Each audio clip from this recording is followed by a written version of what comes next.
12월 17일 금요일 아침 기도에 오신 여러분을 환영합니다. 오늘은 요엘서 2장 1절에서 17절 함께 말씀 나누도록 하겠습니다.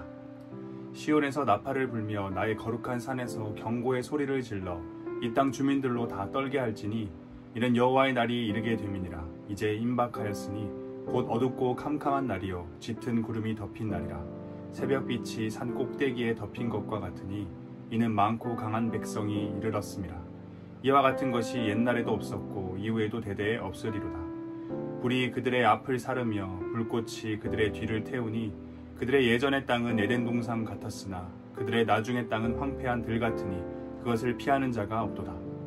그의 모양은 말 같고 그 달리는 것은 기병 같으며 그들이 산 꼭대기에서 뛰는 소리는 병거 소리와도 같고 불꽃이 건보를 사르는 소리와도 같으며 강한 군사가 줄을 버리고 싸우는 것 같으니 그 앞에서 백성들이 질리고 무리의 낯빛이 하얘졌도다. 그들이 용사같이 달리며 무사같이 성을 기어오르며 각기 자기의 길로 나아가되 그 줄을 이탈하지 아니하며 피차에 부딪히지 아니하고 각기 자기의 길로 나아가며 무기를 돌파하고 나아가 상하지 아니하며 성중에 뛰어 들어가며 성 위에 달리며 집에 기어오르며 도둑같이 창으로 들어가니 그 앞에 땅이 진동하며 하늘이 떨며 해와 달이 캄캄하며 별들이 빛을 거두도다. 여호와께서 그의 군대 앞에서 소리를 지르시고 그의 진영은 심히 크고 그의 명령을 행하는 자는 강하니 여호와의 날이 크고 심히 두렵도다. 당할 자가 누구이랴. 여호와의 말씀에 너희는 이제라도 금식하고 울며 애통하고 마음을 다하여 내게로 돌아오라 하셨나니 너희는 옷을 찢지 말고 마음을 찢고 너희 하나님 여호와께로 돌아올지어다. 그는 은혜로우시며 자비로우시며 노하기를 더디하시며 인애가 크시사 뜻을 돌이켜 재앙을 내리지 아니하시나니 주께서 혹시 마음과 뜻을 돌이키시고 그 뒤에 복을 내리사 너희 하나님 여호와께 소제와 전제를 드리게 하지 아니하실는지 누가 알겠느냐. 너희는 시온에서 나팔을 불어 거룩한 금식일을 정하고 성회를 소집하라. 백성을 모아 그 모임을 거룩하게 하고 장로들을 모으며 어린이와 젖먹는 자를 모으며 신랑을 그 방에서 나오게 하며 신부도 그 신방에서 나오게 하고 여호와를 섬기는 제사장들은 낭실과 제단 사이에서 울며 이르기를 여호와여 주의 백성을 불쌍히 여기소서. 주의 기업을 욕되게 하여 나라들로 그들을 관할하지 못하게 하옵소서. 어찌하여 이방인으로 그들의 하나님이 어디 있느냐 말하게 하겠나이까 할지어다. 아멘. 오늘 본문은 그날 여호와의 날에 대한 말씀을 담고 있습니다. 1절입니다. 시온에서 나팔을 불며 나의 거룩한 산에서 경고의 소리를 질러 이 땅 주민들로 다 떨게 할지니 이는 여호와의 날이 이르게 됨이니라. 이제 임박하였으니. 1절에서는 여호와의 날이 임박하였음을 알리는 두 가지의 신호를 확인할 수 있습니다. 첫 번째는 시온에서 울려 퍼지는 나팔 소리입니다. 나팔은 전쟁 때, 절기 때 혹은 왕의 등극을 알릴 때 주로 사용되었습니다. 오늘 본문에서는 전쟁과 같은 상황으로 표현되는 여호와의 날을 알리기 위해 사용되었다고 볼 수 있습니다. 1절 속 여호와의 날을 알리는 두 번째 신호는 거룩한 산에서 들려오는 경고의 소리입니다. 여기서 거룩한 산은 나팔 소리가 울려 퍼지는 곳과 같은 장소, 즉 시온산을 의미합니다. 정리해본다면 시온산에서 나팔 소리가 들려오고 경고의 소리가 외쳐집니다. 이것은 그날 여호와의 날이 임박했음을 알리는 신호였고 이 신호를 보낸 목적은 그 소리들을 듣고 그 땅의 주민들로 하여금 다 떨게 하기 위함입니다. 왜 그 땅의 주민들은 여호와의 날이 임박했다는 소식을 듣고 떨게 되는 것일까요? 이어지는 2절과 3절에서 우리는 그 답을 찾을 수 있습니다. 2절 3절입니다. 곧 어둡고 캄캄한 날이요 짙은 구름이 덮인 날이라. 새벽빛이 산 꼭대기에 덮인 것과 같으니 이는 많고 강한 백성이 이르렀음이라. 이와 같은 것이 옛날에도 없었고 이후에도 대대에 없으리로다. 불이 그들의 앞을 사르며 불꽃이 그들의 뒤를 태우니 그들의 예전의 땅은 에덴 동산 같았으나 그들의 나중의 땅은 황폐한 들 같으니 그것을 피하는 자가 없도다. 2절 3절은 여호와의 날이 어떤 날일지를 간략하게 설명합니다. 그날은 어둡고 캄캄한 날입니다. 짙은 구름이 덮인 날입니다. 그날의 세상이 어두워진 것은 강한 백성, 다시 말해 세상을 심판하는 하나님의 강력한 군대가 온 세상을 덮을 것이기 때문입니다. 그리고 그 모습은 마치 새벽 여명이 산꼭대기에서부터 시작해서 산 전체와 세상을 모두 뒤덮는 것과 같을 것입니다. 세상을 심판하러 온 군대의 앞과 뒤에는 불이 있어서 세상의 모든 것을 다 불살라버립니다. 이전에 에덴 동산과 같았던 그 땅은 황폐한 들과 같은 땅이 됩니다. 그날에는 이런 강력한 군대가 온 세상을 뒤덮기 때문에 그날에 이것을 피할 수 있는 자는 아무도 없습니다. 이어지는 4절부터 11절에서는 여호와의 날에 세상 전체를 뒤덮는 하나님의 강력한 군대에 대한 구체적인 설명이 기록되어 있습니다. 먼저 4절 6절입니다. 그의 모양은 말 같고 그 달리는 것은 기병 같으며 그들이 산 꼭대기에서 뛰는 소리는 병거 소리와도 같고 불꽃이 건불 사르는 소리와도 같으며 강한 군사가 줄을 벌이고 싸우는 것 같으니 그 앞에서 백성들이 질리고 무리의 낯빛이 하얘졌도다. 이 군대는 뛰어난 기동력과 강력한 힘을 가진 군대입니다. 백성들은 그런 군대를 보는 것만으로도 질리고 얼굴빛이 하얘졌습니다. 7절부터 10절입니다. 그들이 용사같이 달리며 무사같이 성을 기어오르며 각기 자기 길로 나아가되 그 줄을 이탈하지 아니하며 피차에 부딪히지 아니하고 각기 자기의 길로 나아가며 무기를 돌파하고 나아가나 상하지 아니하며 성중에 뛰어들어가며 성 위에 달리며 집에 기어오르고 도둑같이 창으로 들어가니 그 앞에서 땅이 진동하며 하늘이 떨며 해와 달이 캄캄하며 별들이 빛을 거두다. 이 군대는 일반적인 방어 수단으로는 막을 수가 없습니다. 목표를 향해 용사같이 달려가서 무사같이 성을 오르는데 그 모습에 한치의 흐트러짐도 없이 대열을 유지하며 이동합니다. 뿐만 아니라 자신을 향한 공격에도 어떤 피해를 받지 않고 성중을 뛰어들어가서 성 위로 달리고 집에 기어오르며 도둑같이 창으로 들어갑니다. 이처럼 강력한 군대의 강력한 공격 앞에 온 세상은 진동하며 두려워 떨고 어둠 속에 잠기고 맙니다. 계속해서 11절입니다. 여호와께서 그의 군대 앞에서 소리를 지르시고 그의 진영은 심히 크고 그의 명령을 행하는 자는 강하니 여호와의 날이 크고 심히 두렵도다. 당할 자가 누구이랴. 이 강력한 군대의 선봉에는 바로 여호와께서 서 계십니다. 여호와께서 모든 군대 앞에서 소리를 지르시며 직접 군대를 지휘하십니다. 전능하신 여호와께서 이토록 강력한 군대를 지휘하고 계시기에 여호와의 날은 크고 심히 두려울 수밖에 없고 당연하게도 그 누구도 그날을 당해낼 수가 없습니다. 최근 어느 기사에 보니 종말 대비 벙커에 대한 수요가 점점 늘어나고 있다고 합니다. 굉장한 부자들 사이에서 앞으로 혹시라도 일어날지 모르는 핵전쟁이나 심각한 전염병, 기상이병 등과 같은 위험으로부터 자신과 가족들을 지키기 위해 종말 대비를 위한 벙커를 구입하고 준비한다고 합니다. 그런데 정말 종말이 왔을 때 여호와께서 세상을 어둠으로 덮어버릴 만큼 많은 숫자의 강력한 군대를 데리고 이 땅에 임하실 때 이런 종말 벙커가 무슨 소용이 있을까요? 그날에 여호와의 날에 여호와와 그의 군대를 맞설 수 있는 자가 누가 있을까요? 무엇으로 방어를 하고 무엇으로 공격을 할 수 있을까요?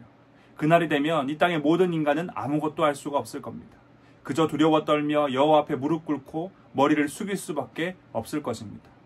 임박한 그날 여호와의 날을 경고하며 그날에 찾아올 강력한 군대와 그 군대를 지휘하시는 여호와를 설명한 이 요엘은 이제 다시 그 땅의 백성들을 향해 시선을 돌립니다. 12절 13절입니다.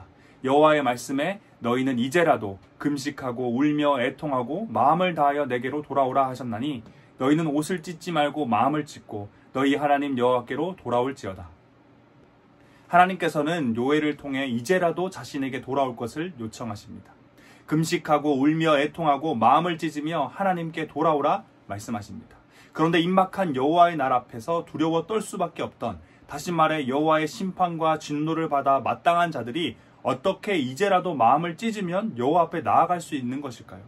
그것은 여호와는 은혜로우시며 자비로우시며 노하기를 더디하시며 인애가 크시사 뜻을 돌이켜 재앙을 내리지 아니하시는 분이기 때문입니다. 요엘은 이어지는 14절에서 다음과 같이 말합니다. 주께서 혹시 마음과 뜻을 돌이키시고 그 뒤에 복을 내리사 너희 하나님 여호와께 소제와 전제를 드리게 하지 아니하실는지 누가 알겠느냐. 문자 그대로만 본다면 하나님께서는 그렇게 하실 수도 있고 또 반대로 그렇게 하지 않을 수도 있다라고 볼 수 있지만, 전체 문맥을 살펴본다면 그리고 하나님이 어떤 분인지를 기억한다면 하나님께서는 분명히 마음을 찢고 돌아오는 자들에게 재앙을 내리지 않으실 것이며 거기서 멈추지 않고 심지어 복을 내리시고 하나님과의 화목을 다시금 이루게 해주실 분임을 확신할 수 있습니다. 정말 하나님께서 자신의 백성의 죄로 인해 진노하시고 그들을 진멸하길 원하신다면 1절과 같은 경고와 2절부터 11절에 이르는 길고 긴 진노에 동원될 무섭고도 강력한 군대에 대한 묘사를 할 필요가 없습니다. 당연히 이제라도 돌아오라는 이야기 또한 불필요한 이야기입니다. 아무런 이야기도 없이 그냥 진노를 내리시고 심판하시면 됩니다. 하지만 하나님께서는 그러지 않으셨습니다. 요엘을 통해 경고의 메시지를 계속 주십니다. 어떤 군대가 어떻게 그 땅을 진멸할지 상세히 설명하십니다. 그런 다음 이어서 이제라도 돌아오라 말씀하시는 것입니다. 15절입니다. 너희는 시온에서 나팔을 불어 거룩한 금식일을 정하고 성회를 소집하라. 요엘은 다시금 1절의 내용을 요청합니다. 시온에서 나팔을 불라. 그리고 그것을 통해 거룩한 금식일을 선포하고 성회를 소집하라 말합니다. 이것은 백성들 중 일부분의 돌이킴이 아니라 백성 전체, 공동체적 돌이킴을 요청하는 것이라 할 수 있습니다. 백성을 모아 그 모임을 거룩하게 하고 장로들을 모으며 어린이와 젖 먹는 자를 모으며 신랑을 그 방에서 나오게 하며 신부도 그 신방에서 나오게 하고 백성 전부를 예외 없이 모읍니다. 장로들, 어린이, 젖 먹는 아기, 신랑과 신부까지. 신명기 24장 5절의 말씀에 따르면 새로이 아내를 맞이한 신랑은 군대로 소집되지도 않고 그에게 아무 직무도 맡기지 않습니다. 1년이라는 시간 동안 아내를 즐겁게 하며 신혼생활을 보내야 한다고 합니다. 그런데 요엘은 그런 신랑과 신부까지도 모으라고 말합니다. 젖 먹는 아기까지도 데리고 나오라 말합니다. 이것은 지금 하나님께서 원하시는 회개는 공동체적 회개이며 그 무엇보다 우선에 두어야 하는 중요한 것임을 의미합니다. 요엘은 백성 공동체 전체의 돌이킴과 더불어 제사장들 또한 하나님 앞에서 기도의 자리를 지킬 것을 요청합니다. 17절입니다. 여호와를 섬기는 제사장들은 낭실과 제단 사이에서 울며 이르기를 여호와여 주의 백성을 불쌍히 여기소서 주의 기업을 욕되게 하여 나라들로 그들을 관할하지 못하게 하옵소서 어찌하여 이방인으로 그들의 하나님이 어디 있냐 말하게 하겠나이까 할지어다. 하나님께서 오늘 본문을 통해 자신의 백성들에게 말씀하고자 하신 것을 한 문장으로 정리한다면 그날이 임박했으니 이제라도 백성을 모아 내게로 돌아오라입니다. 그리고 이 한 문장에는 세 가지의 가르침이 담겨 있습니다. 첫 번째 가르침은 성도는 건강한 긴장감을 가져야 한다는 겁니다. 여호와의 날은 임박했습니다. 요엘서의 저작 연대를 정확히 알 수는 없지만 주전 9세기에서 4세기경으로 보고 있습니다. 그래서 누군가는 임박했다 했지만 적어도 2000년이 넘는 시간이 지나도록 여호와의 날이 오지 않았다면서 그날 여호와의 날에 대한 말씀은 틀렸고 뿐만 아니라 성경 또한 하나님 또한 틀린 것이다 라고 말하기도 합니다. 하지만 우리가 기억해야 하는 것은 전지전능하시며 신실하신 하나님께서 여호와의 날이 임박했고 그날이 반드시 올 것이다 라고 말씀하셨다는 것입니다. 그리고 그 임박했다는 것이 인간의 시간이 아닌 하나님의 시간에서 임박했다는 것 또한 기억해야 합니다. 누군가에게는 재앙과 심판의 날이며 또 누군가에게는 기쁨과 소망이 될 그날, 여호와의 군대가 심판을 위해 이 땅에 임하시는 그날이 임박했습니다. 그리고 그날이 임박했다는 것은 성도인 우리에게 긴장감을 가지도록 합니다. 하나님께서는 그날에 대해 우리가 느슨해지거나 나태해지는 것을 원치 않으십니다. 하나님께서는 처음 요엘에게 그날이 임박했다라고 말씀하셨을 때부터 아주 오랜 시간이 지난 지금까지도 여전히 그날이 임박했다고 말씀하고 계십니다. 그 말씀을 바꾸지 않으셨습니다. 그렇게 아무리 오랜 시간이 지나더라도 어제도 오늘도 내일도 여호와의 날이 이르기 바로 전날까지도 우리는 그날이 임박했다라는 이 말씀을 기억하며 긴장을 늦춰서는 안 될 것입니다. 이것은 마태복음 24장 25장에 기록된 예수님의 여러 비유들, 집주인과 도둑의 비유, 선한 종과 악한 종 비유, 등을 들고 신랑을 맞으러 간 열처녀 비유, 종들에게 맡겨진 달란트 비유와도 같은 가르침입니다. 그렇게 성도인 우리는 재앙과 심판이 아닌 기쁨과 소망, 감사와 찬양의 날이 될 그날, 여호와의 날을 매일 아침마다 우리 마음속에 되새기며 그날을 기대하고 또한 동시에 그날에 하나님 앞에 서기에 부끄러움이 없는 삶이 되도록 긴장의 끈을 놓지 말고 날마다 우리의 삶의 구석구석을 점검하며 살아가야만 합니다. 그날이 임박했으니 이제라도 백성을 모아 내게로 돌아오라 라는 이 한 문장에 담긴 두 번째 가르침은 이제라도 돌아가야 한다입니다. 하나님께서는 이제라도 지금이라도 늦지 않았으니 돌아오라 말씀하십니다. 이 말씀은 당시 요엘을 통해 하나님의 말씀을 듣게 되는 백성들뿐만 아니라 오늘날 우리 지금 이 시간 이 말씀을 듣고 있는 우리에게도 동일하게 선포되고 있는 말씀이라는 것을 기억해야 합니다. 이제라도 지금이라도 늦지 않았으니 하나님께 돌아가야 합니다. 내일이나 다음 주, 다음 달 혹은 내년 아니면 언제가 될지 모르는 다음해가 되어서는 안 됩니다. 하나님께서 이제라도 돌아오라 말씀하시는 것은 다음에 언제든지 편할 때 와라가 아니라는 것입니다. 그 누구도 언제가 될지 모르는 도둑과도 같이 갑작스럽게 임하게 될 그날은 하나님께 구원받은 백성이 아니고서는 그 누구도 감당할 수 없는 날이 될 것입니다. 애굽의 마지막 재앙이 내려질 때 그 엄청난 재앙을 막을 수 있었던 유일한 방법은 어린 양의 피를 집 좌우 문설주와 임방에 바르는 것이었습니다. 강대국이었던 애굽 나라의 어떤 백성들도, 어떤 지도층의 사람들도, 심지어 그 나라의 왕조차도 많은 돈과 힘과 능력을 가졌다 할지라도 하나님의 심판에 맞서거나 그것을 피할 수 없었습니다. 성도 여러분, 정말 그날이 가까이 다가오고 있습니다. 하나님께서는 처음 그날에 임박했다 말씀하신 후부터 지금까지 변함없이 그날이 임박했다라고 말씀하고 계십니다. 혹시라도 죄의 자리를 떠나지 못한 채 언젠가 이 자리를 떠나 다시 하나님께로 돌아가야겠다고 생각만 하고 계신 성도님이 계시다면 다음 종교인 여름수련회 때 돌아가야지, 좋은 학교 입학하고 원하는 회사 취업하고 원하는 자리까지 승진하고 사업이 어느 정도 자리 잡고 그때 돌아가야지라고 생각하고 계신 성도님이 계시다면 오늘 이 시간 하나님께서 다시 한 번 더 말씀하고 계십니다. 그날이 임박했다. 이제라도 돌아오라. 지금이라도 늦지 않았으니 돌아오라. 이 말씀에 우리 모두 믿음으로 반응할 수 있길 소망합니다. 하나님께 돌아갈 때 하나님께서는 두 팔 벌려 우리를 끌어안으시며 그분의 풍성한 사랑하심과 긍휼하심의 품 안에 우리를 품어주실 것입니다. 그날이 임박했으니 이제라도 백성을 모아 내게로 돌아오라 라는 이 한 문장에 담긴 마지막 세 번째 가르침은 백성을 모아 돌아가야 한다는 것입니다. 오늘 본문에서 하나님께서는 혼자 돌아오라 말씀하지 않으셨습니다. 나팔을 불어 백성을 모아 함께 돌아오라 말씀하십니다. 장로, 어린이, 젖 먹는 아기, 신랑과 신부까지 그 누구도 예외 없이 모두가 함께 하나님께로 돌아오라 말씀하고 계십니다. 이것을 오늘날 우리에게 적용해 본다면 우리 대학교의 전체가 하나님께로 돌아가야 한다는 것입니다. 우리가 함께 모여 예배드리고 함께 모여 말씀을 배우고 함께 모여 기도하며 함께 모여 교제할 때 우리 대학교의 안에서 돌이킴의 역사가 일어나야 합니다. 소외되는 자가 없도록 나팔 소리를 크게 내고 큰 소리로 외치며 그날이 여호와의 날이 임박했으니 우리 모두 긴장을 늦추지 말고 이제라도 하나님께 돌아가야 한다고 서로를 응원하고 위로하며 권면하고 훈계해야 합니다. 하나님께서 우리 대학교회를 향해 다시 한 번 더 말씀하십니다. 그날이 임박했으니 이제라도 대학교의 모든 성도들을 모아 내게로 돌아오라. 사랑하는 대학교의 성도 여러분, 우리 모두가 함께 하나님 앞으로 돌아가길 원합니다. 차일피일 미루며 죄의 자리를 떠나지 못했던 우리의 모습을 이 시간 회개하고 우리 모두가 함께 하나님 앞으로 돌아가길 원합니다. 정말 그날이 가까워지고 있습니다. 하나님 앞에서 나태한 모습, 느슨해진 모습이 있다면 긴장의 끈을 다시 한 번 더 꽉 조이고 그날을 소망하며 성도의 삶을 살아가길 기도합니다. 우리에게 여호와의 날은 재앙과 심판의 날이 아닌 기쁨과 소망의 날입니다. 그리고 그날에 우리 모두 함께 한자리에 모여 기뻐하며 하나님을 찬양하게 될 것입니다. 다 함께 기도하겠습니다.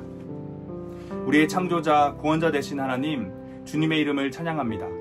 오늘도 어김없이 우리에게 새 생명 주심에 감사드립니다. 사랑하는 하나님, 그날이 임박했으니 이제라도 백성을 모아 하나님께로 돌아가길 원합니다. 그날이 임박했다는 것을 알고 우리의 신앙이 긴장감을 잃지 않길 원합니다. 도둑같이 오리라는 예수님의 가르침을 기억하며 날마다 긴장하고 우리의 삶을 점검하여 또한 동시에 날마다 그날을 기대하고 소망하는 우리가 되길 기도합니다. 이 시간 하나님께로 돌아가지 못한 채 여전히 죄의 자리에서 머뭇거리고 있는 성도님이 계시다면 오늘 우리에게 주신 이 말씀을 통해 하나님 앞에서 믿음의 결단을 내릴 수 있길 소망합니다. 이제라도 하나님께 돌아가야만 합니다.